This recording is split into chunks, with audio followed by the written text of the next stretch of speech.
Okay, so good morning, everybody. Welcome. I'm Sean from Equinox. We're very excited today to have Craig Hall from BBSI speaking with us. As you all know, for a while now, we have continued to have essential workers out there, and Craig has been helping clients ensure that they are instituting proper policies and procedures around those workers being on site, because despite everything that's going on, L&I is still very much active.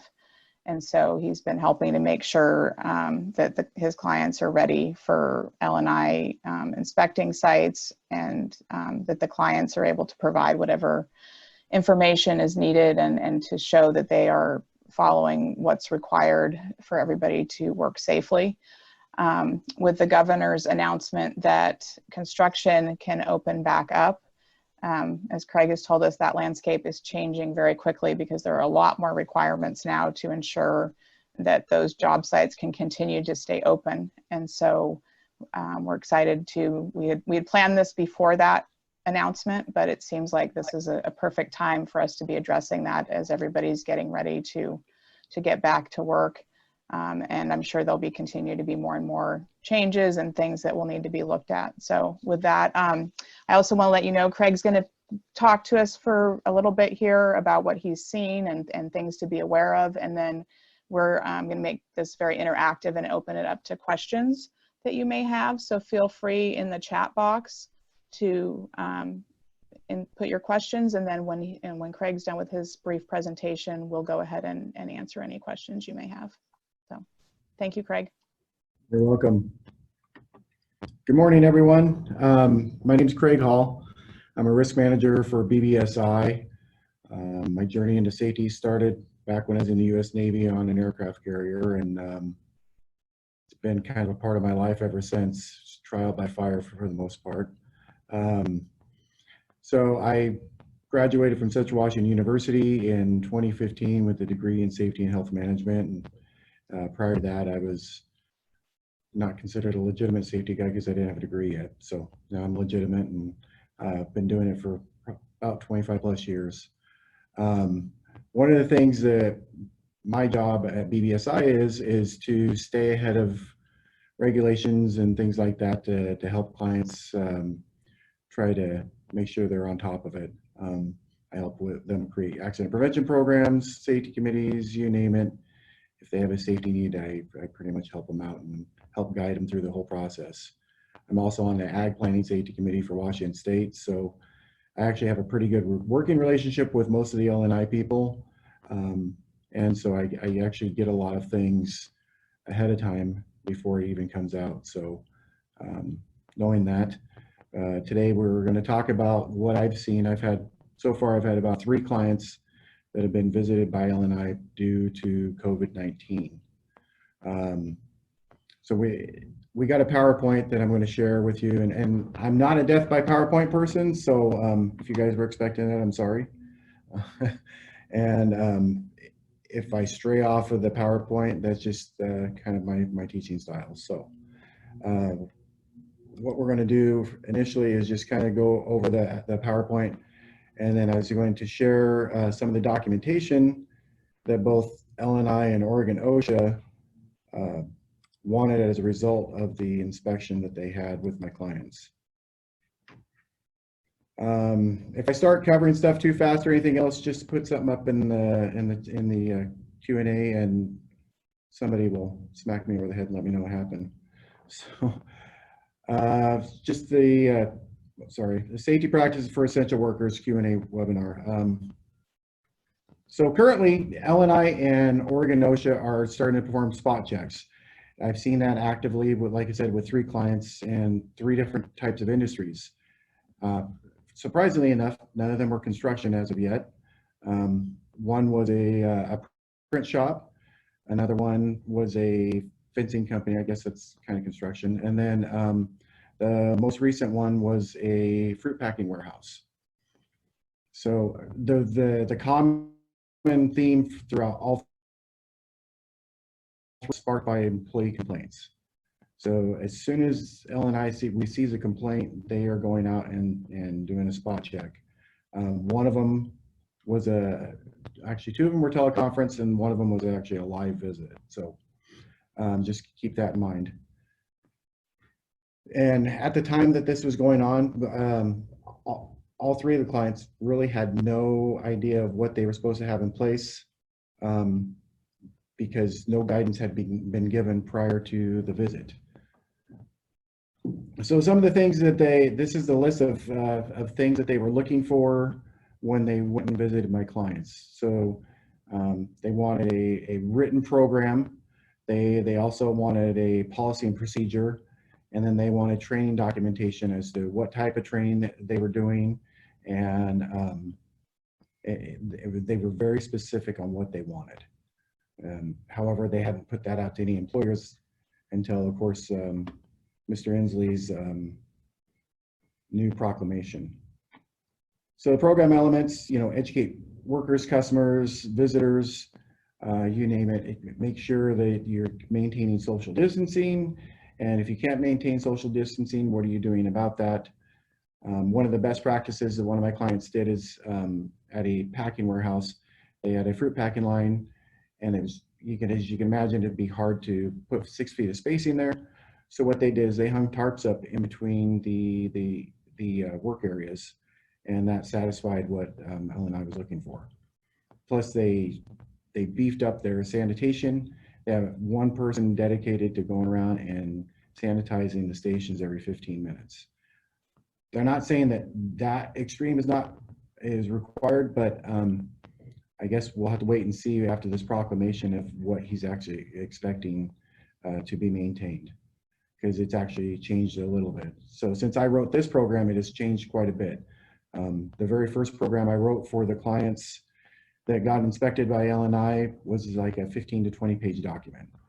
Now it has morphed into a 41-page response plan, a 20-something page training program, and the policy and procedure manual, I think, is like 15 pages. So just keep that in mind moving forward. So they want to know what your sanitation requirements are, how you're handling all that, how are you logging sick employees, and if you're keeping what type of questionnaire you're doing, if you're doing temperature checking, and if you are doing temperature checking, is that person trained and qualified to do that? What other types of strategies are you using to stay in compliance with the work from home protocols, whether that's having people telework or if you're just laying some of the workforce off? They want to know all of it pretty much. If there's a special circumstance, as you can imagine, in construction, there's a lot of jobs that cannot be done with just 1 person. For example, if you're having to lift something heavy, it's a 2-person lift. How are you supposed to handle that situation and maintain 6 feet of social distancing when it's an object that's 4 foot long? So they want alternative strategies on how you're going to handle that situation. And if you, in the PowerPoint, these are the WAC codes that they're going out and checking. And that list is actually grown. If you look in the governor's order, there's a laundry list of items that he's added to it. Mind you, these items here, that was when my client was inspected back in March. So, like I said, everything has changed a little bit from there. This is the Oregon OSHA. This is what the codes they were referencing. Washington State is also using not only the WAC codes, but they're also referencing the OSHA codes as well. So if it's not covered in a WAC code, they're referring back to the OSHA codes. Okay. So what I'm going to do right now is I'm going to change the shared screen to the documentation that I was telling you about in the beginning. There we go. Sorry. Okay, so on this one here, this is the governor's order that he put out for job site requirements for construction restart. It's not showing it. It's not showing it now. Okay, hang on a second, sorry. Oh, there we go, helps if I resume. Sorry about that. So these are the job site requirements. I didn't bring up his actual proclamation. This was actually pulled from the Builders Association because it explains things a lot better and put them in an easier to read document. So as you can see in this, there's all kinds of different things that are, if you fail to comply with these requirements, almost every paragraph in this proclamation says that they can be penalized accordingly, or the job site can actually be shut down. So there's a bunch of DOSH directives that come with it, and they want in your documentation for the exposure control plan, they want the DOSH documents in there so that everybody on the job site is aware of what DOSH directive is being used for the job site. So here is an example of the workplace policy and procedure that I wrote up. This particular one is for our offices here in Washington State. This one changed from the time that I initially wrote it to what it is now. So they want to see what your policy and procedures are. For example, sick leave arrangements. Scroll down. Responsibilities of your managers and supervisors and leads, worker responsibilities. You know, the whole thing here, and you need to make sure that you put that it's indirect with COVID-19. So then this policy here will go in your accident prevention program. And then, okay, exposure control and response plan. As you can see, it's quite a long document, 41 pages. Granted, this has actually quite a few appendices, but they're required documentation that you have to have if you're considered an essential business. There's a company commitment statement. So this here actually looks like an accident prevention program all on its own. So if you already have an accident prevention program, a lot of this stuff can be summarized and you can put in the bottom, refer to the company's accident prevention program. So I will provide all these, you know, a copy of these documents for anybody that wants a copy of it. I'm not going to go through the whole 41 pages, but like, for example, this one here, see key company COVID-19 contacts. One of the other strict requirements that they're requiring on the construction sites is a single person dedicated to doing nothing but spot checking that employees are following the protocols for COVID-19. So Craig, we had a question come up. Okay. What advice are you giving employers to protect personal health information? Follow all the HIPAA guidelines. I mean, whoever is doing, say, the questionnaire, they need to make sure, number one, that it's in private. Number two, that employee's HIPAA rights are not violated. So that documentation needs to go into a separate medical file for the employee, just like it would for their actual employee file. Sylvia, does that answer your question?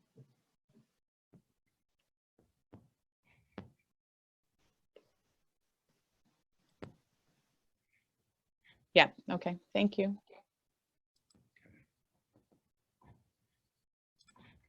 Okay, and I'll just go through the appendices real quick. So as you can see, there's a lot of them. One of the questions I'm going to actually ask the group is, does everybody have this sign right here posted up on your job site?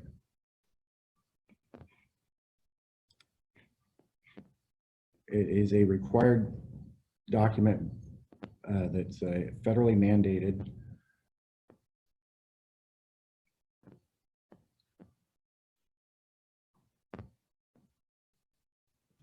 Okay, so Craig, also, it sounded like you were willing to share these documents with the attendees. Is that correct? Yeah, and I mean, you know, yeah, absolutely. Okay. The one thing that people will find with me is I'm a safety guy that doesn't hold everything super tight. If I can help somebody else out, that's what I'm going to do. Just knowing that there may need to be some, I assume, some revisions made for specific industries or workplaces, that sort of thing. Yeah, absolutely. You know, it's going to need to be just like the accident prevention program. It'll have to be tailored to their business. And if they need help with that, I mean, that's something that we can help them out with. And then going back to the question on the personal health information, and I think Craig covered this, but just to note that anything that's HIPAA covered needs to be stored separately from the regular personnel files. So there's typically a separate medical file. Absolutely. So in this program here, you got to make sure that you have Governor Inslee's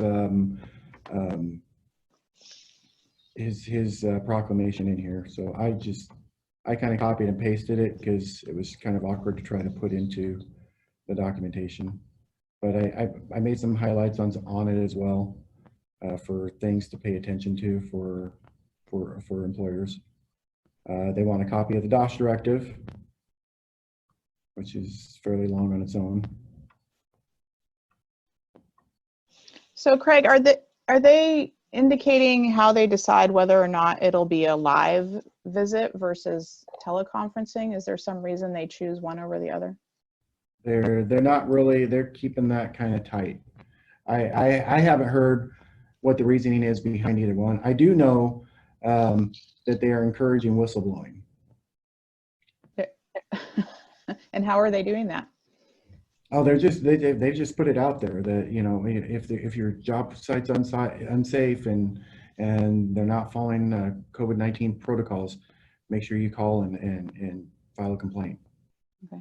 Are they giving any leeway, considering that, like you said at the beginning, that they're not, that the employers don't necessarily know what they're supposed to have to begin with? They may know a little bit more now with the latest announcement, but are they willing to work with people as far as getting these things in place, or are they fining people outright? What kind of action are they taking? So what I've seen so far, and mind you, the first 2 inspections were back in March, so nobody really had any direction except for what, you know, the CDC was releasing. And so they were pretty lenient, and they told them exactly what they needed. And so the client called me and I put it all together and took care of it. And those were both teleconference. The latest client, I don't believe they were issued any fines. I think that in the first 30 days, probably what you're going to see is most likely it's going to be a warning, and you're going to have, like, all 3 of my clients had 72 hours to produce the documentation. So it was a quick turnaround then, seems like. It was. So the best thing to do is get in front of it and have it ahead of time. My experience with a lot of the inspectors is, you know, when they have something new like this, is as long as you got something that you're working on, you're at least working on it and you know it, they're willing to work with you. But pleading ignorance usually doesn't work out so well. No, not at this point. No, especially now, you know, with this stuff. I mean, the best thing you can do is just say, we're working on putting a plan together. You know, can you give me any guidance as to what else I would need to put on here? And it kind of depends on the inspector as well.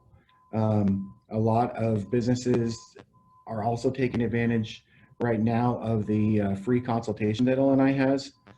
The good thing about, I actually encourage doing that with my clients as well, just because that even though I'm coming in and showing them things, the consultation side of Labor and Industries, they'll come in and they'll see it through an actual LNI inspector's eyes.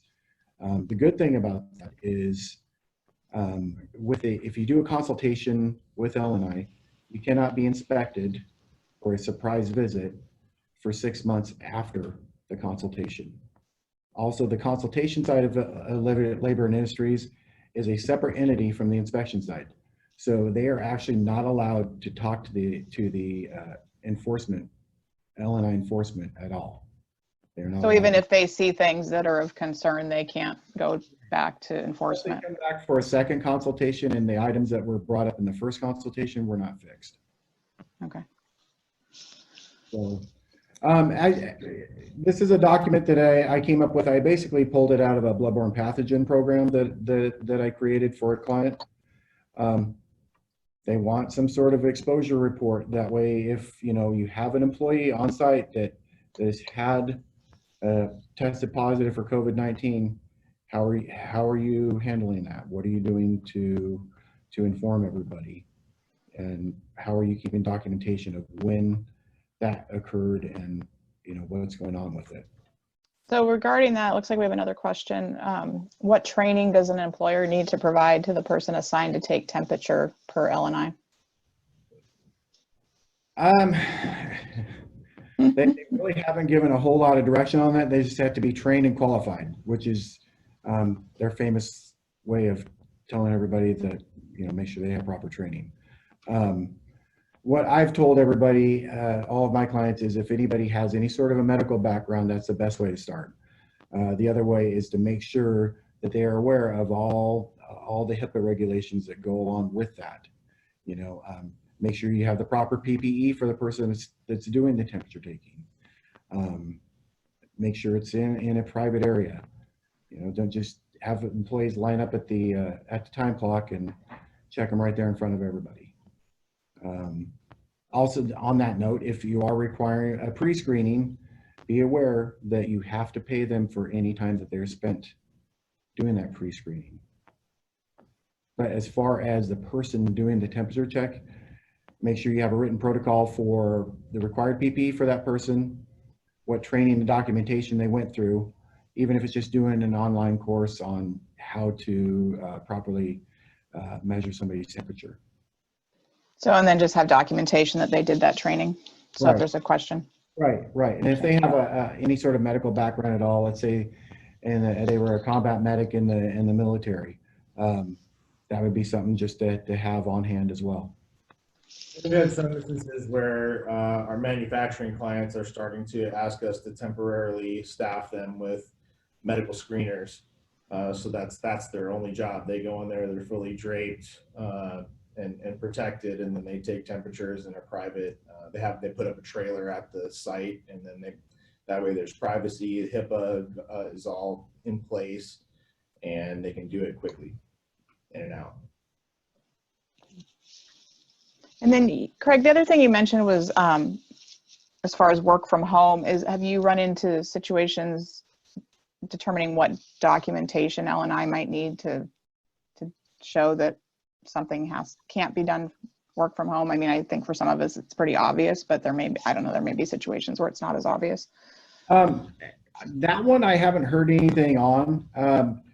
Just as long as you have, if you're an essential employer, as long as you're maintaining the protocols and everything else, they really haven't given any grief on that I've seen. Okay. As long as you're taking the proper precautions, everybody's sanitizing, the proper PPE has been distributed, and you're following the written protocol that you have. I really haven't seen any flack for that. Our company actually had a teleconference with L&I because somebody decided to call and say that we weren't an essential business and we have people in the office. Well, we are an essential business, and we are limiting the amount of employees that are in the office at a time. Most of us are teleworking for the most part, but we do staffing and stuff, so somebody's got to be in the office to kind of field all that. But they just wanted to know what we were doing as an essential business to make sure that we're keeping our employees safe and any visitors or anything else safe as well. Okay, thank you. And then on the alternative strategies, because you were talking about lifting something if it required two people, what if you can't come up with a strategy? Are you expected just not to perform that particular work, or? That's exactly what he says in his proclamation. Yeah.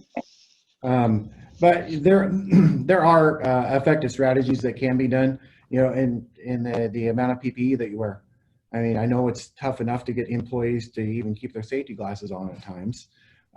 But, you know, what I've suggested to a couple of my construction contractors is, you know what, use face shields, because that will cover the whole face and everything else. And that way, if somebody sneezes when you're lifting something, it's not getting on any part of their, you know, make sure they're wearing long sleeves, you know, just follow a different protocol when you have to decrease that social distancing.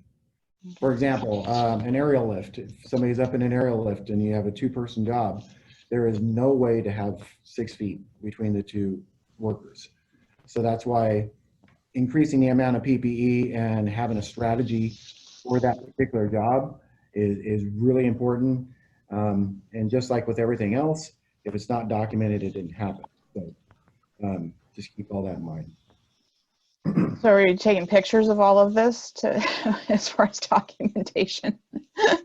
That's exactly what I've suggested to a lot of my clients is, Yeah. you know, actually gotten some pictures from some clients, you know, for best practice stuff. So Okay.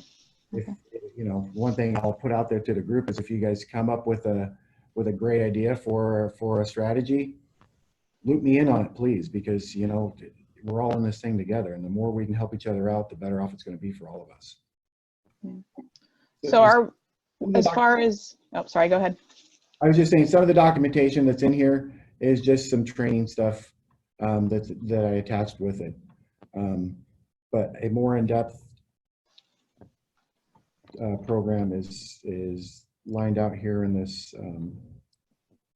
training and required documents. But go ahead with your question. Well, as far as PPE and also sanitation items, I know that people running into trouble getting some of that stuff. So how do they address that if that's part of the issue they're having?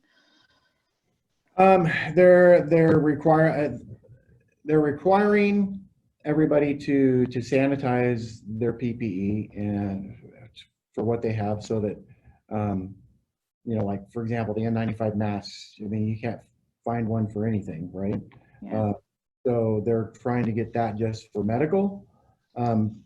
There is a document that I have back in this one from Dosh on guidance for using cloth face coverings. So they are giving guidance. I mean, they're not just throwing stuff out there and say figure it out. I mean, which is what they've done in the past. So this is good, right? That they're at least showing us how and what would be, you know, some good strategies to do it with. So I can go through this a little bit with you guys if you want.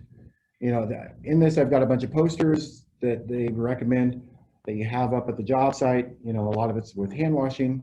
They want to see hand sanitizing stations. If you have 5 different lines, they want to see those like within every 25 feet, if possible.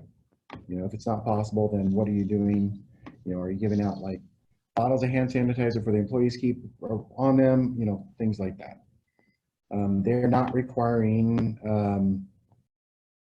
extra porta potties or anything else. They're just requiring that they get cleaned on a ongoing basis. Okay, and then we have a comment too that apparently the Bellevue Chamber provided a link to, looks like Best International, and apparently Washington employers can get priority shipping for PPE orders. Oh, that's good. And backtoworktoolkit.com also has helpful resources on that. So we can include that when we send a follow-up for the webinar. For sure, absolutely. Yeah, well, with a lot of this documentation, I have links to all kinds of different resources. I'm getting new stuff every day. And when we're all done, if you guys send me an email, I will gladly share things that I have. So again, this one's in here again. I just wanted to make sure that if a client of mine was ever visited by LNI, they were armed with all of this stuff, and it kind of overwhelmed the inspector a little bit with everything that they have, because when it comes to LNI, the more things that you have, the better off it usually ends up going. This particular document right here is one of the training documents that they are requiring for anybody who is an essential employer, to make sure that all of their employees read and understand it. So it's just a 2-page document, or I'm sorry, 3, but it has resources and stuff at the end of it. And then this other one, this was one that came out back in March. It was an OSHA alert.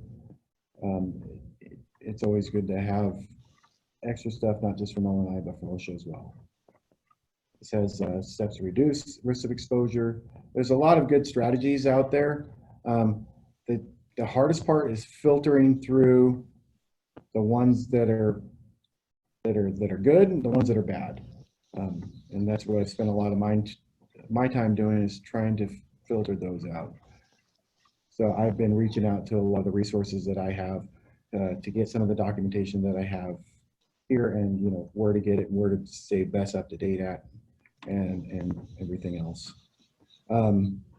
OSHA's website has been really good about keeping up with all the different changes and everything else, but keep in mind that that's all federal, and for the most part we go by labor and industries. So if labor and industries has something that's above and beyond whatever OSHA requires, then it defaults back to whatever LNI's is. And this is just a 10-step. You can post this up at the job site, a 10-step way to reduce the risk of exposure. Couple of things. This one here is an interim guidance for implementing safety practices for critical infrastructure. This one's really good. It's got a lot of different strategies and stuff that can be used. See, there's a question. Oh, there is it. All right. Well, thank you. Does anybody have any additional questions? Yeah, we can open it up to just general questions now if you guys want to. Give it a couple minutes and see if we have anything come through. Okay. So we have Angela, thank you for all the information. One of the best webinars that actually has content for us to follow and know more. Thanks, Angela. I'm glad it's helpful. And certainly feel free to reach out. Like Craig said, we can forward this to you. And then if you have any additional questions, feel free to follow up with Craig. Yeah, absolutely. And if you guys would rather have my cell phone number, we can provide that in the documents and stuff as well. Sometimes things get lost in translation and email, and so. Okay, so we have one more. Thanks for the info. What about if a company has field techs working on clients' work sites? That's a good question. One of the things that I recommend to a lot of clients that do exactly like I do. I mean, I'm a consultant for the most part, so I go to a lot of sites. And one of the things that I recommend is, prior to sending the employee to the site, what protocols do they have for visitors? What are they doing to protect them as they come into the facility? If their protocols are higher than what yours are, make sure that your employee is following whatever written protocols they have for that site. So how is that working with multiple trades? I mean, that was one question I had too, as far as sanitation. I assume if the GC has certain things, the subs are still expected to have them as well. Is LNI, especially since there may be limited supply, are they good with the trades working together to ensure that stuff is provided, or? Right, that's exactly what they're expecting. They're expecting the GC. So I have a couple of clients that are subcontractors for construction, and even though the GC is expected to put all the protocols and everything in place, and everybody's supposed to follow that, I'm advising all of my subcontractors to have their own written programs, and if their written program is higher than whatever the GC's is, follow yours. The reason for that is, if LNI were to do a spot check because there was an employee complaint on the GC, for example, If the subcontractors are only following what the GC does and the GC has missed something, then the subcontractor will get hit with it as well. Right. So another question, we have an employee handbook, operations handbook. Where's the best place to put all of this regarding safety? In a binder, electronic? What's your suggestion on where it should be? And I honestly suggest that for what I've been doing is I've been providing a binder for my clients that have all of this documentation in it. That way, you're not having to dig through your accident prevention program or your employee handbook to try to find it. I would recommend that if you have an employee handbook or an operations manual, you don't have to follow exactly what I did on this policy and procedure. Sorry, it's right here. You can have your own in your own format. The content that's in this, for as far as the policies and procedures go, the inspector was really happy with what I had here for the policy and procedure. So, you can make it as big or as small as you want. Just make sure that all the bases are touched on it. But I would recommend having a separate COVID-19 binder until all this kind of blows over, and then merge it with whatever your accident prevention program is. okay, Good. thank you. Okay, I think that's it. Let's see. So we give it a couple more minutes if anybody has any additional questions. And then I'll put my in the chat. I'll put my contact info. Here, I'll type my cell phone number in there too.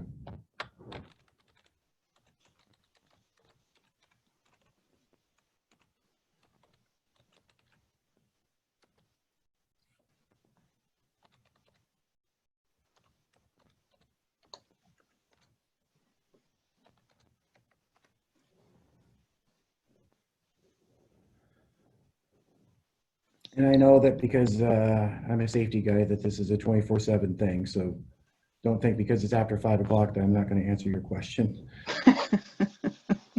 Thank you. Sure, everybody appreciates that right now. Yeah, like I said, reach out to me anytime. If we need to set up a phone meeting or anything like that to discuss it, I'm absolutely open to that. Okay, great. Thank you very much. It doesn't look like we have any additional questions, but everybody has your email and their phone number. So certainly if they have any, feel free to call, and then we'll follow up, send out the materials so everybody has those available. Again, keeping in mind there may be things you want to adjust based on your industry or your specific workplace. So, and again, it sounds like Craig can help you with that. So I appreciate everybody's. Also, if you ever want me to come and do a free site safety assessment, feel free to reach out to me and ask me to do that. That's one of the things that I love about this company is they let us give back to the communities where we're at. And one of those is me going and doing a full safety inspection to help you, because at the end of the day, you don't know what you don't know. Yeah. Well, again, thank you very much for your time, Craig. I appreciate it, and everybody that's attended. Hopefully everybody got some useful information today. Feel free to reach out to us or to Craig and with any additional questions, and we'll be sending out the information he provided. We are offering another webinar on May 13th, again, related to considerations as people head back to work. So keep that in mind as well for follow-up information. So thank you again for everybody coming today, and to Craig for your great presentation. Thank you. Thank you. Everybody have a great day. Be safe.